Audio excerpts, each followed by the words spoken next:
and welcome. Alright, so today here's my cat. She's coming right on. Hey, yeah.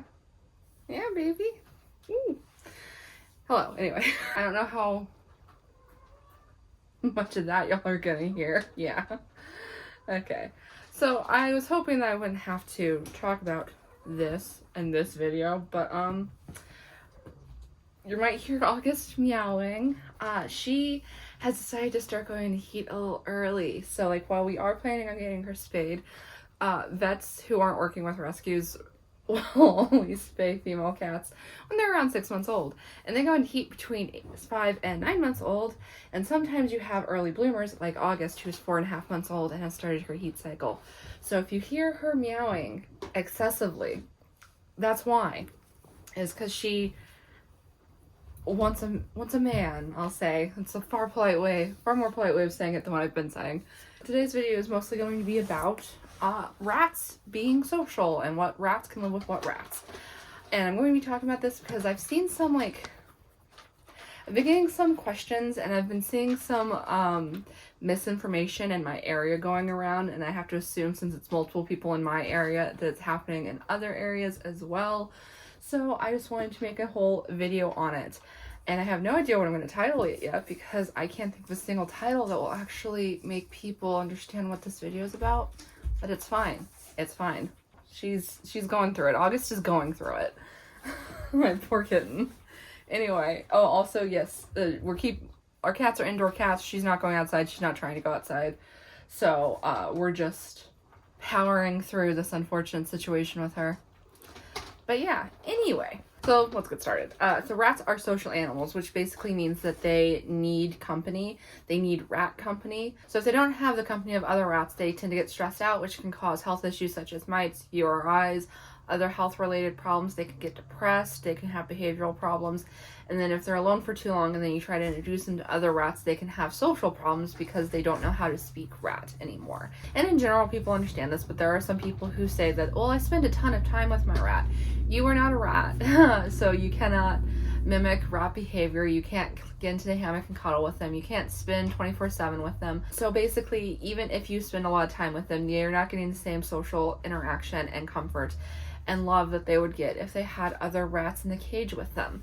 And you yourself are actually missing out on a lot of the fun things of having rats because you don't get to see cuddle puddles, you don't get to see them grooming each other, you don't get to see them bonding with each other, you don't get my rats like to pile on each other when I'm petting them, so it's just like a little pyramid of rats sometimes, and it's really cute and sweet. And yes, while there are some stress factors to having social animals, such as intros, it is necessary. It is a necessary aspect of rat keeping that you keep more than one rat. Preferably at least 3. Yes, that is August. I don't know if you can hear her. She is, again, going through it. So what does this mean? Like, what rats can go with each other? So, typically, what you're going to find most often is that people keep rats in same-sex groups, which means females with females and males with males. I see some people who aren't sure if males can live together, and they can, absolutely. It works really well, especially if you can get them from the same litter, because brothers tend to get along better than rats that didn't grow up together. But that doesn't mean that you can't mix them up. So you can get males from different litters, different breeders, different places. You can get some from a rescue, some from a breeder. And in general, they can and will live happily together. You do have to go through intros, which is a whole other thing that we're not getting into in this video. But yes, you can have males that live together and you can have females that live together. Now, mixed sex groups is a different thing. So I had someone ask me recently if you can just keep a male and female together. And no, because that's how you get 1,000 rats. So for those of you who don't know, female rats go into heat every 3 to 5 days. It takes seconds for them to breed. I've seen some people who say that they have males and females and they free roam together and they just watch them. And here's the thing. Let's say you're checking the time on your phone and you go, oh, I'm going to look at my phone. You pick it up and you click it and then you put it down. Your rat is pregnant. That's how quickly it can happen. So there is no way for you to prevent it by just monitoring them. So yes, you cannot keep males and females together. And furthermore, Rat litter tends to be from 6 to up to 18 babies sometimes. And the second that the mom gives birth, she goes into heat again. So essentially, once those babies are weaning, she could be giving birth to a second litter of 6 to 18 babies. And then the babies are sexually mature at 5 weeks at the youngest, sometimes up to 7 weeks, and then the cycle starts again. You can have 1,000 rats very, very quickly if you keep a male and female together. Now, if you have a spayed female or a neutered male, you can absolutely do mixed sex groups. I have Baker in here with 3 females. 1 is intact, 2 are spayed. He is neutered. All of my males have been neutered. I've had 4 males total. So Baker came with a boy named Barber, who passed away kind of young, and then I had Fitz and Ezra. And they both lived with girls. And I found the boys did absolutely fine with the girls. The girls were a little unhappy with them at times. But it was never an issue. People really like having a mixed group when they can get a neutered male or a spayed female in there. So I personally haven't seen it like really change the dynamic of the group very much. A lot of people assume that the male will be the alpha, and that's not the case with any of my boys. Thistle's in charge in this cage, and then when Ezra was alive, Curtains was in charge. And then he and Curtains passed away close together, so I don't know who took over for Curtains after she passed away, but they were a pretty cohesive group, so at that point there was only 3 of them left. I don't know who was in charge. Currently, it's Suter would like to say she's in charge, but you know, Blooper's in charge of that group now, but Fitz has passed away since then. But you can have a mixed group as long as the male is neutered or the females are spayed. Either way, that works. And a lot of people like to do that just because they like the dynamic of having a stereotypical squishy male rat and a stereotypical high energy female. That's not been the case with me. My females tend to be very cuddly. My males tend to be a little more standoffish. But a lot of people say that's how their males are. So, you know, go with that. Now, another thing I see some people asking sometimes is if you can mix species. And no, do not put any animal with your rat that is not also a fancy rat. Now, there have been some cases of like half wild rats mixing in with a group of fancy rats. They're still the same species. So fancy rats are Norwegian brown rats. So fancy rats all are descended from the Norwegian brown rat, and that's what a lot of wild rats are. Rats are very widespread. Obviously, rats are an extremely invasive species. The second that they get somewhere new, they're going to start breeding, and it's basically impossible to get rid of them at that point. So I don't recommend going out and getting wild rats. Don't do that. They're not like fancy rats. They haven't been selectively bred to have the temperaments that fancy rats have. They are not domestic. Fancy rats are domestic. Wild rats are wild. So I don't suggest doing that, but occasionally situations happen where a female rat is dumped and they end up pregnant, and then you have to figure out what to do with the half-wild babies. So there are some people who have a lot of experience that take in half-wild rats. I would not do that, especially if you're currently watching this video for information. You're not prepared for that. Don't do that. You cannot keep your rats with your cat. They will kill your rat eventually, even if you think they get along. It takes a second for that cat to remember that the rat is rat and kill it. Same with dogs. Do not keep your rat with your dog. Do not keep them with mice or other rodents. They will fight and attack each other, and in all likelihood, the rat is going to end up unaliving whatever you have in with it, because rats tend to be a lot bigger than like mice and hamsters. So basically just rats should be kept with other rats. Now, the other one, the reason I'm making this video basically is age range, because I've seen a lot of confusion about how old rats can be that live together. And I assume this comes from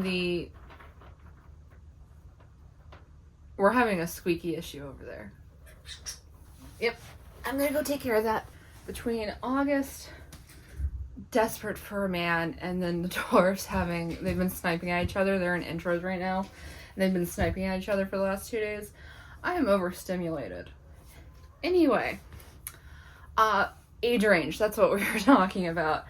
I've seen in my area people getting confused on how the age range that rats can live together. And I assume this stems from the saying that rats need same age company. And this refers to baby rats. But a lot of people don't put that disclaimer in there that it's like baby rats need same age company. They just say rats need same age company, and it's created some confusion. So let's talk about this. I've seen a lot of people in my areas trying to specifically rehome rats or get rats that are the exact same age as their adult rats. And here's why you shouldn't necessarily do that. So say you have 2 female rats that are a year old and you want to grow your group out because maybe you heard that it's better to have groups of 3. So you go looking for another pair of rats and you specifically want another set of 1-year-old rats. In 6 months, roughly, they're going to start having health issues such as tumors. And if you get 4 rats that all need to have a surgery for a tumor removal at the same time, that's going to be very, very pricey. The low end is typically, and I mean like the low end, is typically about $200 per rat. So the higher end is like $500 per rat. So you do want to spread out your ages to, at the very least, to make sure that the health issues are spread out as well. And there is some variation on this. For example, male rats don't tend to get mammary gland tumors very often. My 4 male rats were all, other than Barber, who did pass away young, but before he passed away, he was very healthy. They tend to be pretty healthy. Like Ezra didn't have any issues until he got the tooth root abscess / bone infection that ended up taking his life. Fitz passed away from HLD. I had him put to sleep because he was basically, his mobility was not where it needed to be for him to have a healthy life. And then there's Baker here, who is 2.5 now, and he's still going pretty strong. Like, his breathing's not what it used to be, but it's not bad. And he does have the start of HLD, and unfortunately with male rats, it tends to go very quickly in comparison to my females. But, you know, he's still very healthy. I've never had to take him to the vet. He's never had a URI. Knock on wood. This is not me asking for fate to change that. But he's been a very healthy boy. This is not going to be the case for all male rats. But, again, with male rats, you tend to have less surgeries, except for hormonal aggression. So if you get, say, 4 male rats that are all around the same age, around the 6-month mark, they're going to have that surge of hormones. And then you could end up in a situation where you have multiple neutering surgeries that you have to do back to back. Those do tend to be cheaper than tumor removals, but it's still an expensive surgery. It's the anesthesia. Anesthesia costs a lot of money. So for like Junmo to get her teeth trimmed, it costs $100 for the anesthesia, and then the tooth trim is a separate procedure charge. So just keep that in mind.